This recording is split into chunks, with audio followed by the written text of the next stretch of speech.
Hi, cool bananas. I think we've got about 160 people have joined. So thanks for making the time to come along. Um, it's good to, well, I can't see you, but it's good to see you again. My name is Jay. Today, we're going to talk about how to teach, describe, image, and retell lecture. Just a quick little something about myself. My name is Jared or Jay. So I was an English teacher for quite a few years, for about 10 years. Subsequent to that, I started a test prep company, which was pretty successful. We did PT academic training amongst other tests. I've studied applied linguistics up to a PhD level. I didn't finish my PhD, but I got pretty high up there. And nowadays, I'm actually working for Pearson as an AI product manager on assessment innovation. So I'm going to lead you through today's webinar. So I've got quite a bit of experience teaching test prep, all sorts of tests, and also PT academic. Okay, so what are we going to do?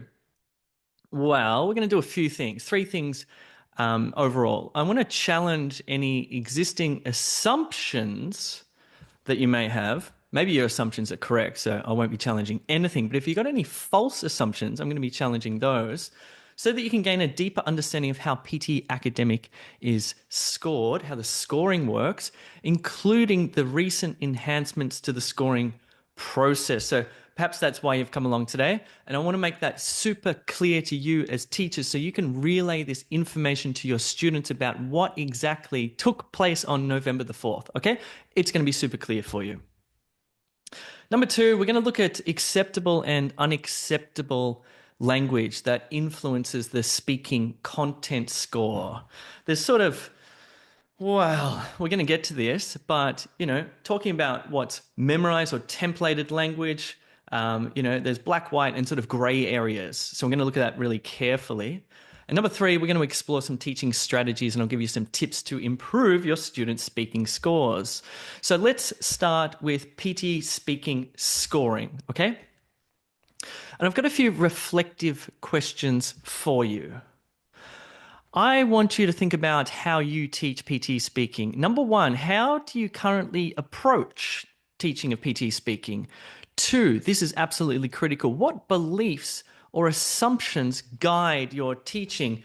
As I said, if your assumptions are all correct and you go into the classroom knowing knowing how PT scoring is, PT speaking is scored, then you're going to teach well. But if you've got any false assumptions, you're not going to teach well. So I really want to clear that up. And I want you to be aware of your assumptions too. Number three, where do you get your information on PT speaking about, say, the scoring system, the scoring criteria, best practice like methodologies and approaches and structures, etc.? And where do you get your information on test updates? Number four, how do you prepare your learners to demonstrate the speaking skills expected on test day? I've just remembered one thing. There's a very strong possibility that my camera might stop working. And if it does, it will just take me 30 seconds to fix. Okay. So just if that happens, just bear with me. Okay. So everything I'm going to talk about today and how I've actually designed these webinar slides are around the official PT Academic Score Guide. You should absolutely know this document back to front. This document is critical. It's your single source of truth for everything, when it comes to teaching PT academic.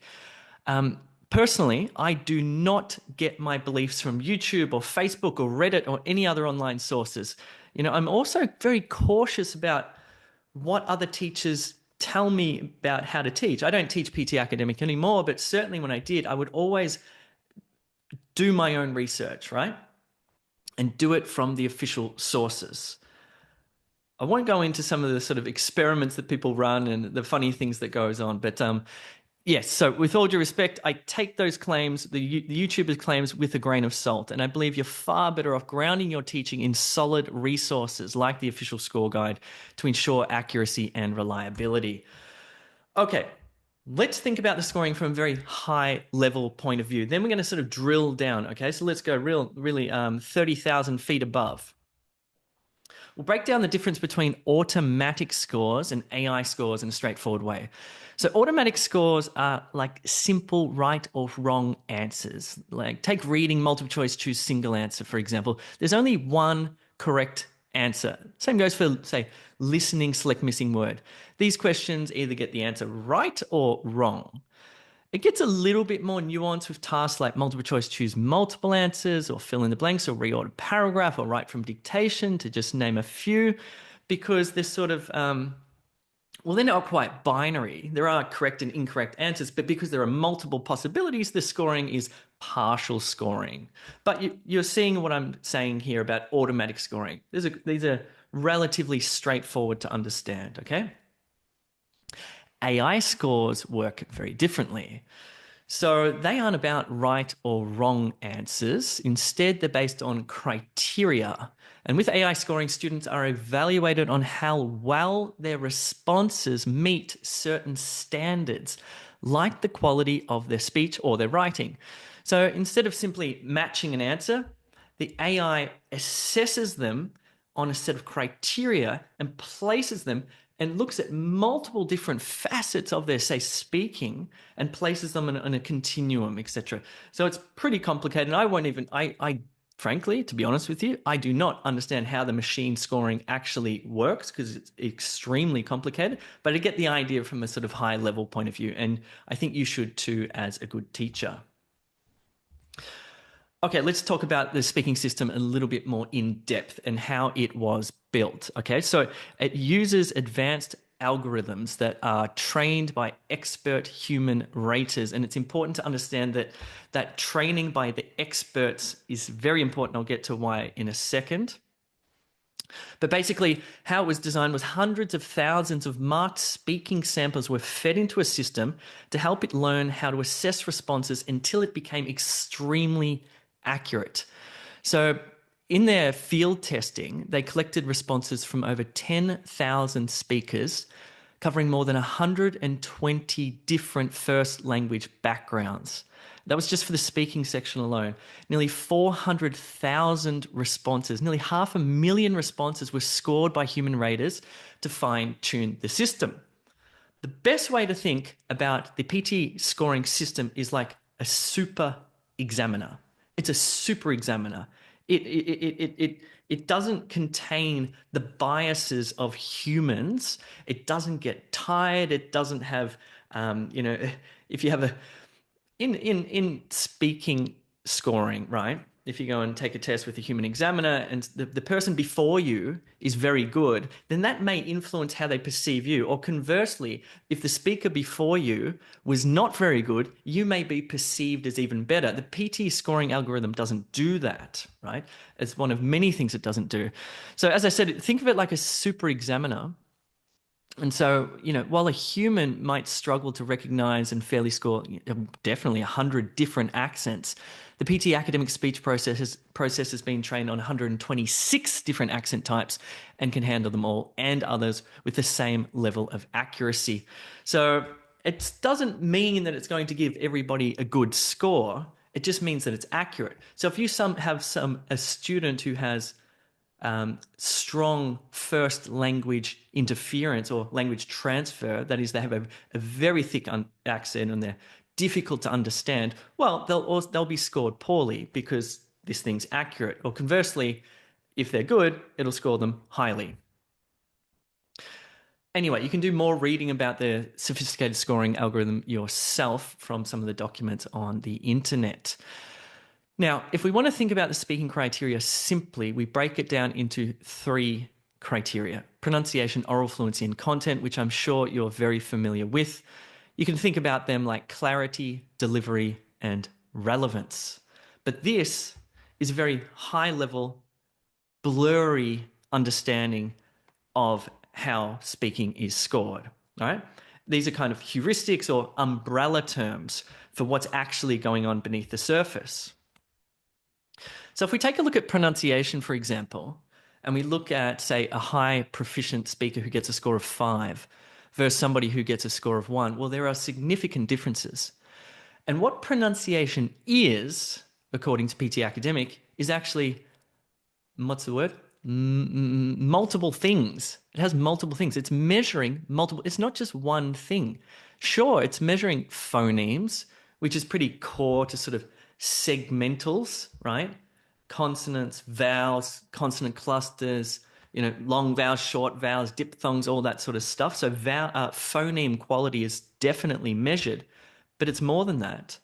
It also measures connected speech. It says there in number 5 that he's measuring assimilation and deletion, which is a core part of natural sounding connected speech. So if you're teaching your students to speak like a robot or speak in a really funny sort of monotone way, they're going to be penalized because it is actually measuring connected speech. Similarly, it's measuring lexical stress at the word level, the syllable level, and also sentence stress. So a particular word in a sentence to create emphasis. Anyway, I highly recommend that you do your own research and read the score guide on pronunciation. You'll find it's actually quite complicated, but you as teachers can definitely do this. So let's think about this. How does PT Academic assess pronunciation then? Well, what are you teaching your students? Are you teaching them that they're speaking to an algorithm, or are you sort of saying, look, the algorithm is kind of like a metaphor? They're, in a way, they're kind of speaking to a person, because PT focuses on or values clear, regular spoken English that adheres to the conventions of being easily understood. So yes, they are speaking to an algorithm, but that algorithm has been designed to basically act like a human examiner or a human listener.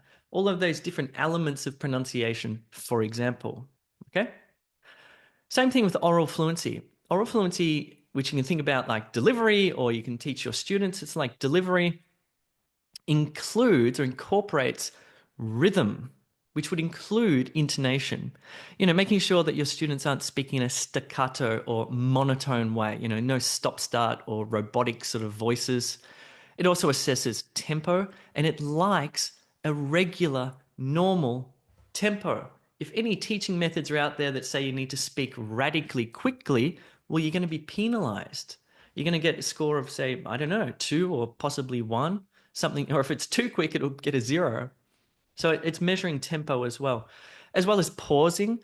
Pauses are not necessarily bad. Pauses create meaning in many ways, and they're important, but what type of pauses are your students making? Are they hesitations because they're searching for vocabulary or grammatical structures?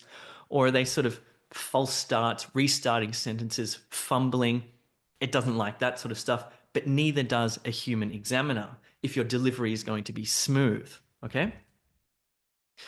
So again, let's sort of think about this as a metaphor.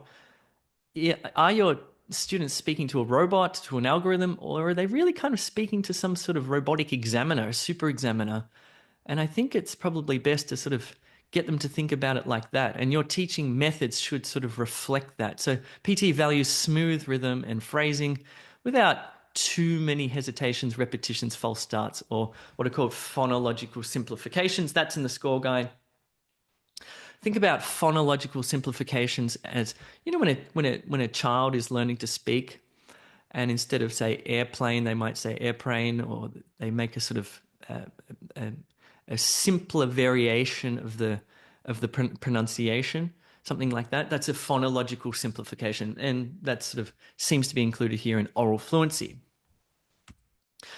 Okay, so content. This is the third main criteria, or criterion, I should say. And it's complicated. It sort of differs for each of the different tasks. So content for read aloud is slightly different for content for repeat sentence, as I'm sure you probably know, and it's slightly different for describe image and retell lecture. So there's no pronunciation, oral fluency are the same for each, but content differs slightly for each of the different speaking tasks. And I'm not going to read through these in detail because, again, I want you to do that. I want you to go to the score guide and read carefully one Sunday afternoon to really wrap your head around this stuff. But I will give you something that's a very simple way to understand this, and something you can relay to your students And that is, to get a high content score, the response needs to be relevant and original. This is basically, if we're going to boil down content, it's these two things: relevance and originality. It needs to be original. It needs to be in your own words or in your students' own words, and it absolutely needs to be relevant. It needs to be right on that image or that lecture. Okay, so they're the two key terms that you should definitely bring into the classroom. And on that, it brings me to the scoring process enhancement. So let's talk about this, and I want to make this really clear. So I'm sure you all know that if your students use a templated or memorized response, in fact, let's just read it here. The description for 0 there, it says, may not deal properly with the prompt due to significant amounts of pre-prepared memorized material, they'll get a 0. But they won't just get a 0 for content. It actually gives them a 0 for the entire question, for pronunciation and oral fluency. In other words, they lose all score points for that particular response, which is a tragedy, which is crazy because it can be easily avoided, okay? In other words, just don't memorize stuff. So this is the old scoring process, okay, up until November 4th. So all the 20 question types, as I said, they're either automatically scored or AI scored. Let's just call it machine scored. And any anomalous or unusual speaking responses would be flagged for review before the final scores were calculated. What do I mean by an anomalous response? Well, humans have always checked your students' responses if the AI scoring system couldn't figure out how to score it. So it would happen because what the test taker said didn't fit what the system had been trained on. So the system would flag it and send it to a human to listen to, and it would happen for a few reasons. It might be unclear, like the response isn't clear. Maybe the microphone didn't pick up their voice properly, or there was too much background noise, or maybe they just didn't say anything. Number 2, the irrelevant one, the test taker might be speaking off topic, like if they start talking about the weather or they use a memorized templated response. It would be irrelevant, it would be flagged. Remember, this is the old scoring system. Number 3, the test taker might be completely unintelligible. Maybe they're speaking in their mother tongue, their first language. Maybe they're talking way too fast or using a completely monotonous flat tone or something like that. There are plenty of reasons why they would have been sent for a human check. These are called anomalous responses, okay? So this is the new scoring process where anomalous or unusual speaking responses will still be flagged for human review for, say, read aloud and repeat sentence, etc. But there is a specific change for describe, image, and retell lecture. Now a human will be checking every describe, image, and retell lecture response for content and giving it a score in addition to the AI score from 0 to 5. So I've been watching the YouTube channels recently and sort of watching what people are doing, and there's some really good stuff out there. But there are a few sort of prominent YouTubers who are saying, that you can avoid manual checks of describe, image, and retell lecture. This is false. This is not true. Every single describe, image, and retell lecture will be checked by a human, double checked by a human, and scored by a human in addition to the AI scoring, okay?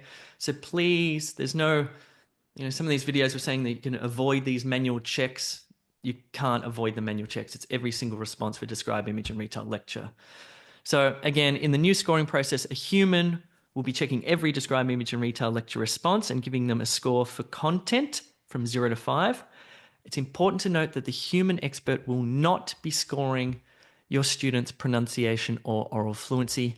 The AI still does that. So it's just a double check that takes place for content. Here's another way to look at it.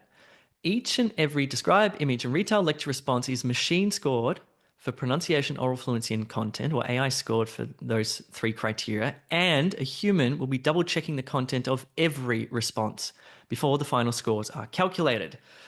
So I just want to make this really clear. The human will not be giving scores on pronunciation and oral fluency, okay? That's still the job of those sophisticated algorithms that had 400,000 responses pumped into them to give them incredible accuracy. Okay? Humans just double checking every content score for describe, image, retell, lecture. I won't say it again. I think I've hammered home the message, but hopefully that's clear, and hopefully those videos on YouTube will get sort of fixed up.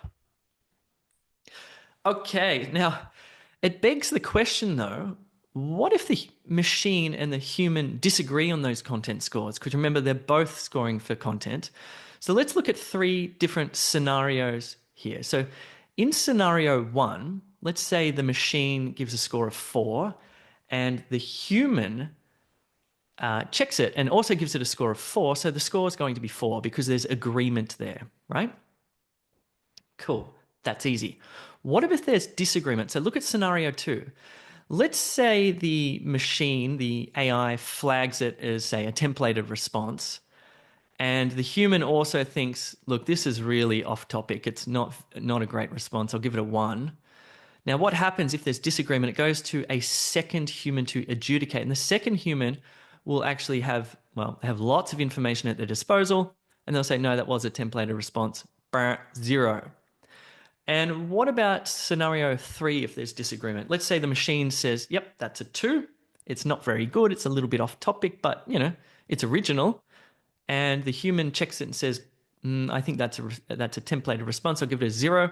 Then the second human steps in and goes, no, that is not a templated response. That deserves a score of 2.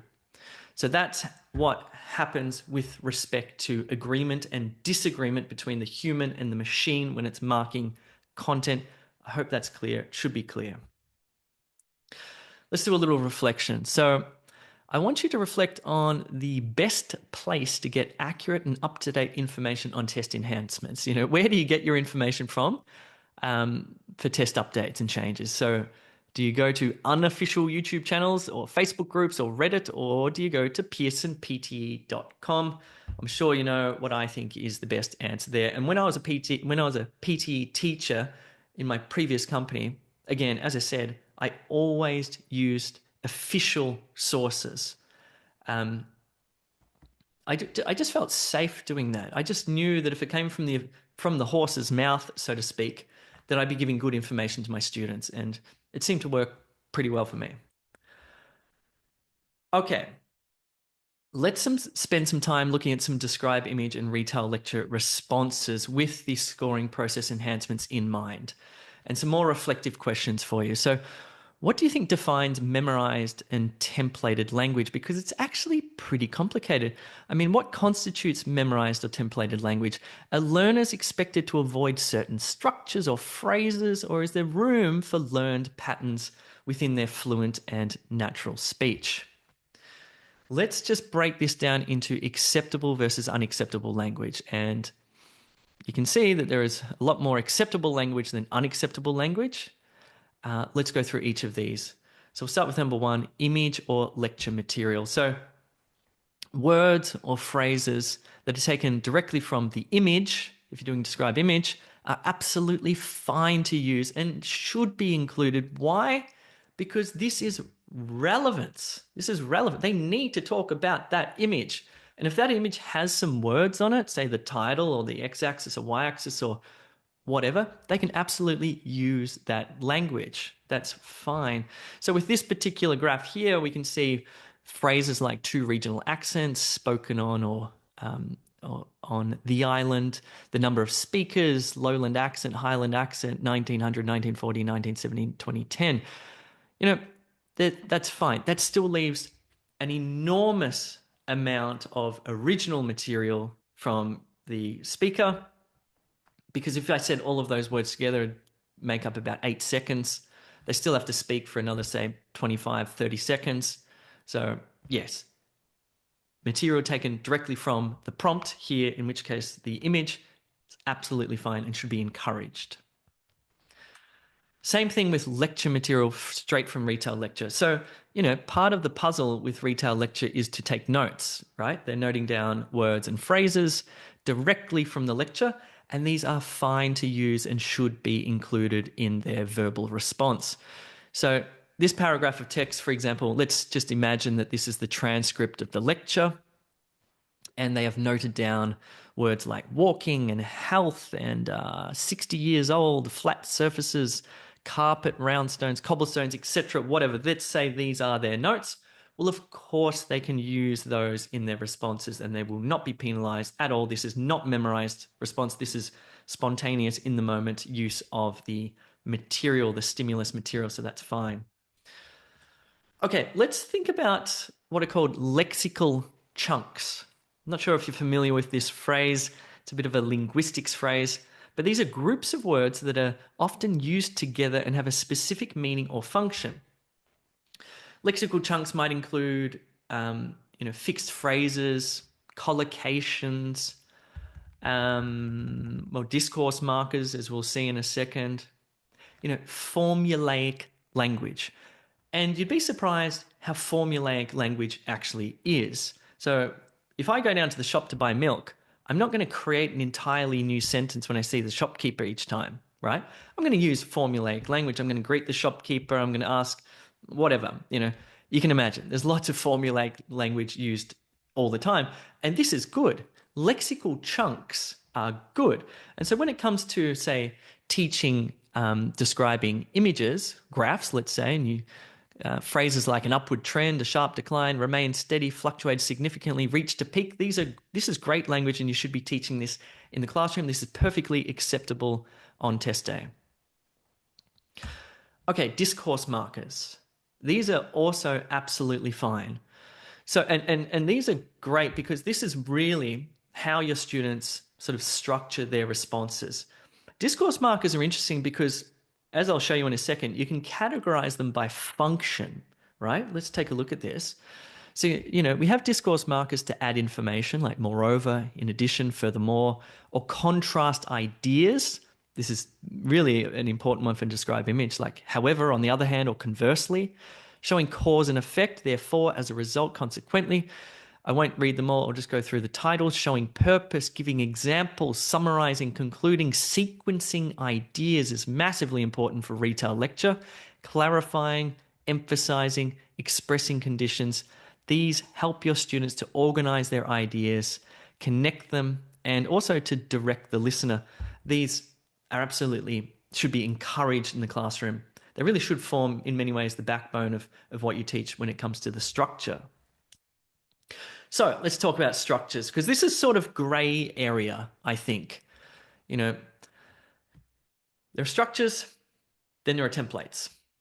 Then there are people that call templates structures, and yeah, we need to be careful here. So let's pay close attention to flexible structures for describe image. So these are an adaptable framework for a particular question type. Say, for describe image, you're going to need, number one, to compare and contrast, okay? Or number two, if it's, say, a process, or if there's just one line on the graph, you're going to give a chronological description. Or let's say it's some other image like a Venn diagram or whatever, a picture, you're going to go from general to specific. These are flexible structures. So let me give you an example of comparing and contrasting. So this is where you organize information by different elements or contrasting opposing points. This is useful if the image includes two or more distinct elements, which this image does here. This is clearly something that your students should be comparing and contrasting the popularity or frequency of these two different accents. Let me give you an example here. I'm just going to read this imaginary describe image. This image is showing the frequency or number of people who speak two different... I'm going to skip the introduction, it's boring. So, first of all, it looks as though there were many more lowland accent speakers, but their numbers decreased significantly over time. Conversely, the number of highland speakers was comparatively low, but it increased significantly over time and exceeded the number of lowland speakers in around 1965. And the concluding part says, by 2010, there were barely any lowland speakers, whereas there were many more speakers with a highland accent. Let me just get this thing off my screen here. Cool. So you could see there were comparative adjective, there were discourse markers like conversely showing contrasts and comparisons. Cool. That's a flexible structure. Okay, sorry, I'm a bit lost here. Let's have a look at the chronological description structure here. So this graph, well, there's nothing to compare, right? Because there's only one line.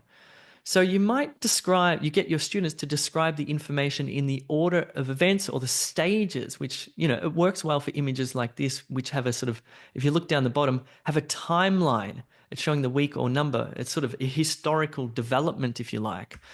So for example, I'm going to skip the introduction. I'll say the first thing to notice is that there seems to be exponential growth. So there really weren't many purchases made initially, but the numbers started to rise and continues to rise, blah, blah, blah, blah, blah. By week 90, for example, blah, blah, blah, blah, blah. And by week 120, this number had multiplied. The trend continues. So I've got like the first thing, and I've got different elements of the historical progression of people buying these iTunes songs.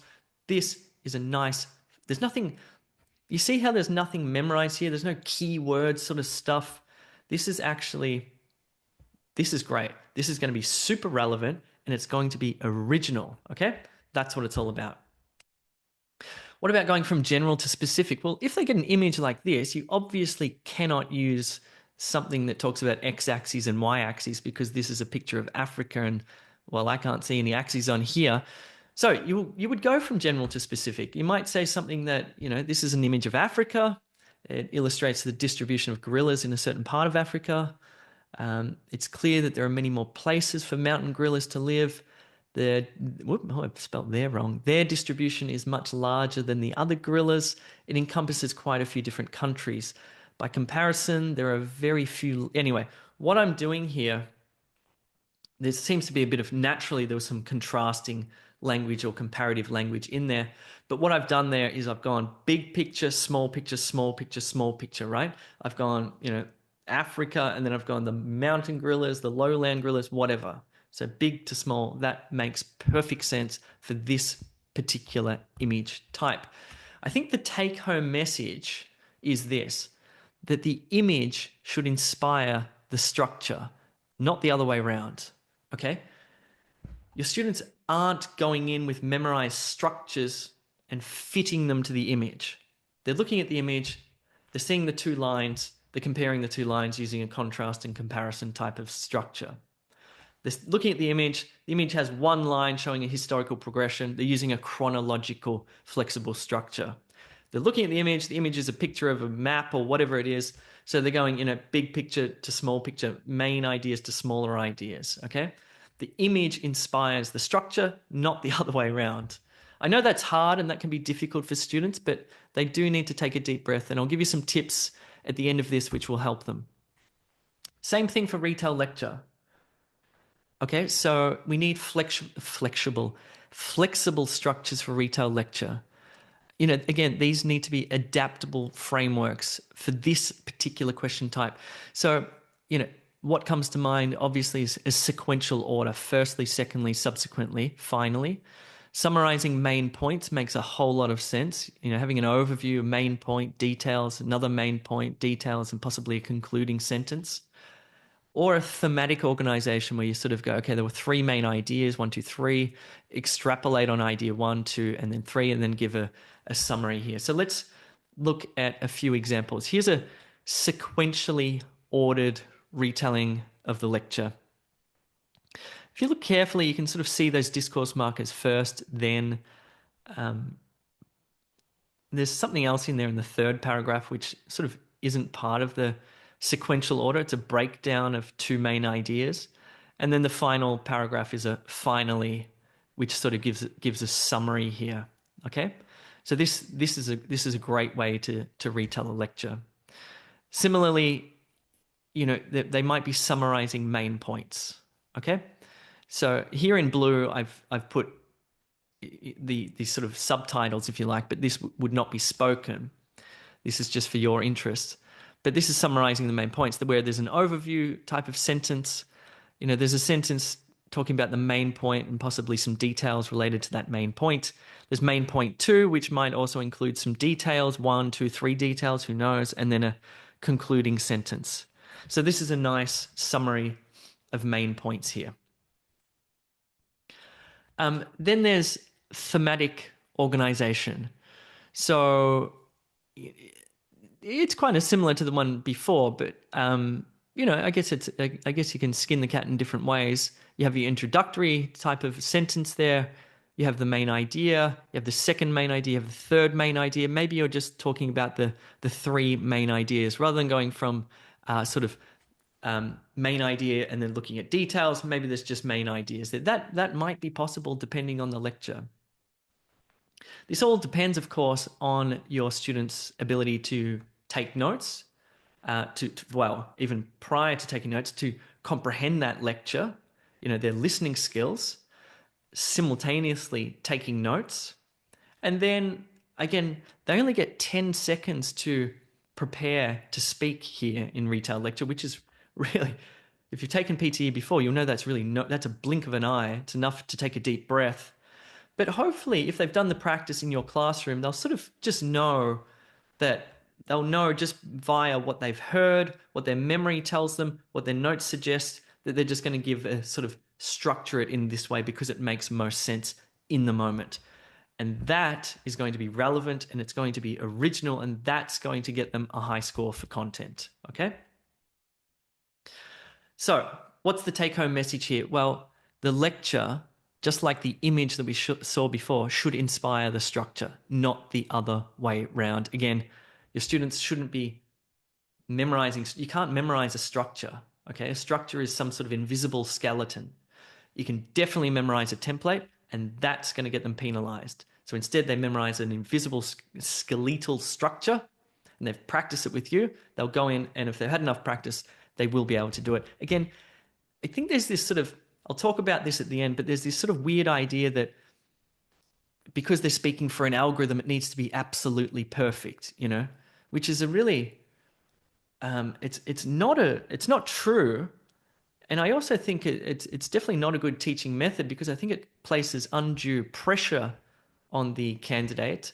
I think you'll find a lot of candidates will get sort of very high, if not perfect scores, and still make some errors.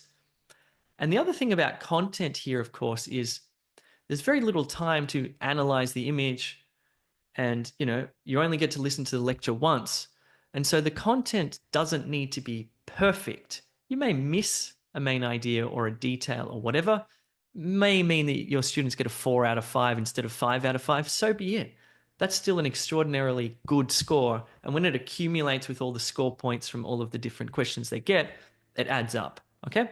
So I really would encourage you to sort of, I'm sure you do this, but make sure they're not feeling like they need to perform perfectly. We'll talk about some lesson planning at the end here.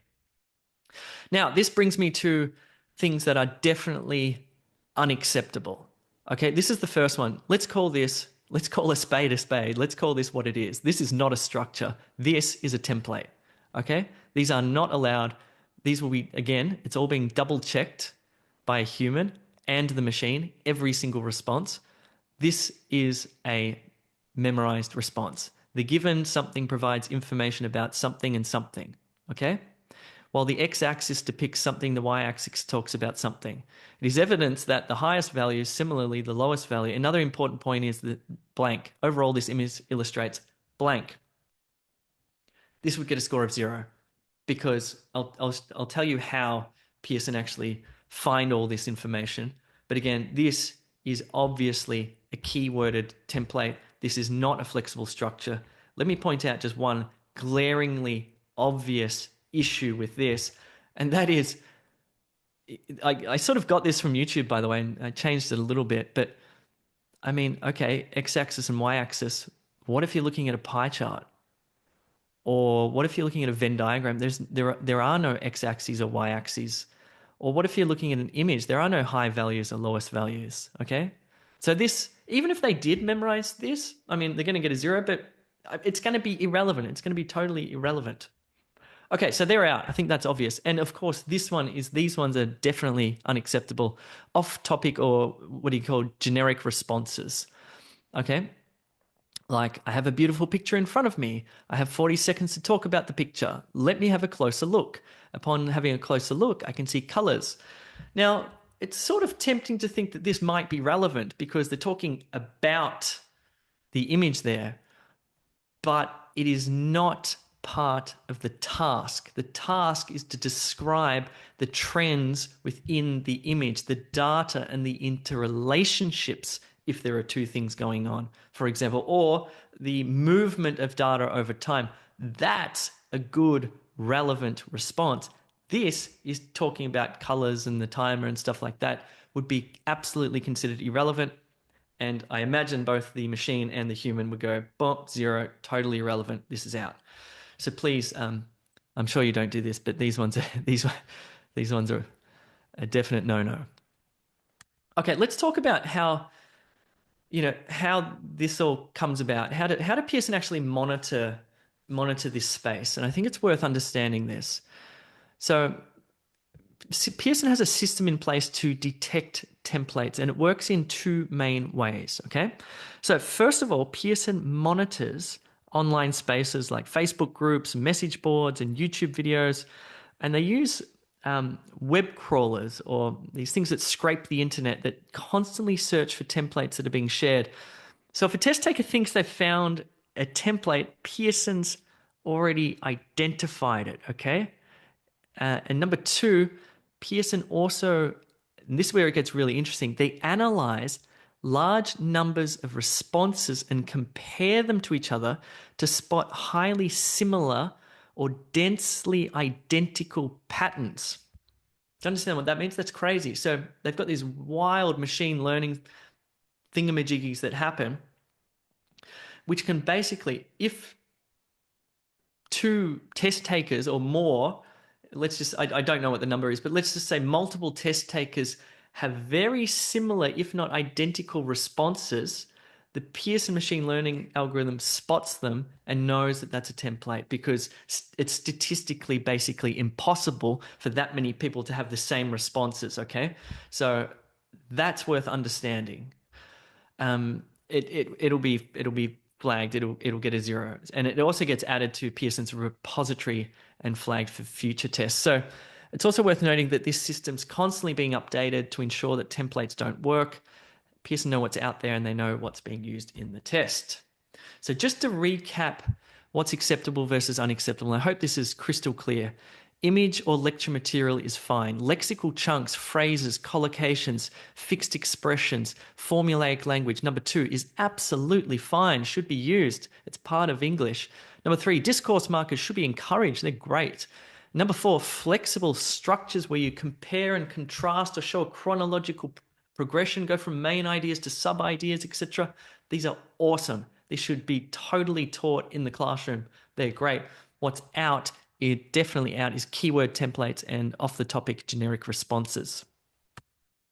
Okay, let me check the time.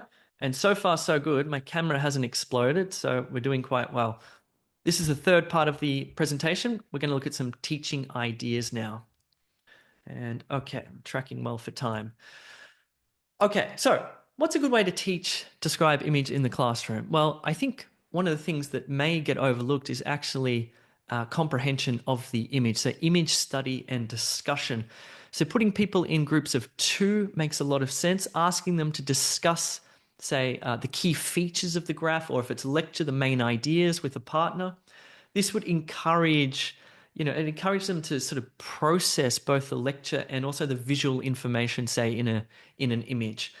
It would also make a lot of sense to then get them to think, okay, now that you've looked at this and analyzed it, what sort of structure would be best for this image, okay?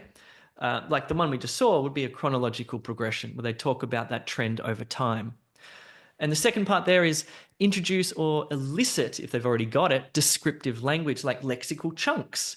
We've got increases steadily or increases exponentially here. That would make a lot of sense. There's no sharp declines or there's no stability here, but you get the point. You want to sort of bring out, if they don't have that language, you need to teach it to them. And if they have that language, you bring it out and refresh it in their mind. So how to describe all sorts of graphs, pie charts and line graphs, images, Venn diagrams, whatever there is. And then finally, do some structured practice with feedback. And this is where I would introduce timers. I really wouldn't introduce timers until the students are, you can get an awful lot out of a single image in the classroom, from the analysis side to the structure side, and then the timed responses where they'll focus on their fluency, on their delivery, as well as their clarity or pronunciation. Okay, so there's lots to do here. For retell lecture, well, note-taking skills are obviously very important. They need to be effective. They need to be capturing that key content, words and phrases that convey the main ideas, names, dates, important terms, rather than, it's sort of impossible to write down a full sentence in retell lecture, because by the time you've written the full sentence, the lecture's over. So it really is keywords and phrases. And as I said, that material is totally fine and should be encouraged in their retelling of it. Get them in an untimed way that they should be sort of organizing their ideas and drafting in class. Getting them to think about the right structure for the lecture. Give them time in class to connect ideas from their notes and arrange them into a logical sequence, and then give them practice and feedback. And this is where you would turn the timers on. Get them to concentrate, retelling the lecture under pressure, making sure that their delivery is smooth and their pronunciation is clear. Okay, here's some key teaching tips. 1, I don't think I need to say this anymore. Avoid templating. Warn your learners not to use templated or memorized responses, and especially those that are called structures, but they're actually templates. So please warn them about that. Teach them flexible structures, practice that in the classroom, encourage originality, get them to think on their feet, use their own words. It doesn't need to be perfect. Number 4, I think this is a really important one. Get them to think of describe image not as describe image, but as describing images. Do you understand what I mean there? I think a lot of students go into this test thinking I need to do describe image because it's a test question. What it is in reality is describing images, which they know how to do, right? So when you put them in the classroom with peers and they're, casually, in a relaxed way, describing the image, that's exactly what they need to do on test day, right?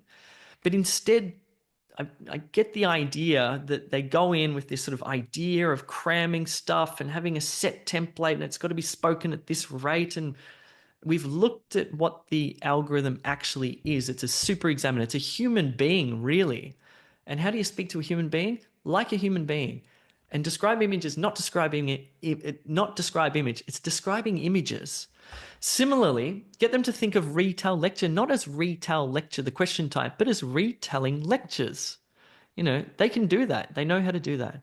Number 5, group practice is great. Number 6, as I said, real life description, as if they were describing an image to a friend. The friend's on the phone, they can't see the image, get them to describe it to them, maybe put a blindfold on them, who knows. Then 7, introduced timed practice and making sure they're still relevant and original. Okay, so here's some PD for you guys. Really, I think you should all be reading the PT Academic Test Taker Score Guide. You can find that on the internet. Just Google it. It's been updated with the scoring process enhancements. Everything you need to know about how this test is scored is in there. And there's further reading, say, on the scoring speaking system. You can learn more about the scoring process enhancement from our website. If you scan your phone over that QR code, it'll take you to the specific web page where you can read about it. Again, please get your information from the official PTE website. I'm not going to say any more. The third one there is, see if you want to, maybe you're already doing this. You guys know how to fly. You're probably using those teaching strategies, but if you're not, try them in the classroom. Lastly, I'll say that there is another webinar coming up in December, so you can scan that QR code to register for it. It's on Smart Prep for PT Academic, which is a major new release for test preparation. It's for you teachers. It's all about PT Academic Prep, about the free resources and the premium resources that are available for you to use with your students in the classroom or getting them to use it as homework. Oh, excuse me. Okay, cool. That's it from me. What's the time? I've gone 50 minutes, so that sounds perfect. You've got time to go and have a cup of tea. There is no Q&A or chat function enabled, unfortunately, so I won't be able to answer any questions. But But yeah, come along to the next webinar. Thank you very much for listening. Keep doing what you're doing. I'm sure you're doing great, and I'm sure your students are going to do fine. See you soon.